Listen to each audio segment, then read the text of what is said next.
Bhavnagar Bortalav police પેટ્રોલિંગમાં હતી ત્યારે મળેલી બાતમીને આધારે આખલોલ જકાતનાકા પાસે મહાદેવનગરમાંથી વિદેશી દારૂની બોટલો ઝડપી પાડી હતી। ભાવનગર જકાતનાકા પાસે મહાદેવનગરમાં પ્લોટ નંબર 26ની બાજુમાં બનાવેલા ઘોડી રાખવાની ગમાણમાં તપાસ કરતા ગમાણ અને કડબમાંથી વિદેશી દારૂની 22 બોટલો ચપટા નંગ 26 મળીને ₹25,720નો મુદ્દામાલ મળી આવ્યો હતો। જો કે આરોપી હરપાલસિંહ ઉર્ફે કડી કંકસિંહ ચુડાસમા અને જયપાલસિંહ રઘુવીરસિંહ ચુડાસમાને ઝડપવા માટે ગુનો નોંધી ચક્રો ગતિમાન કર્યા હતા।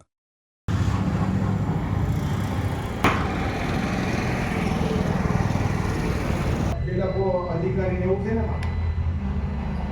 एक भी અને ત્રણ અધિકારી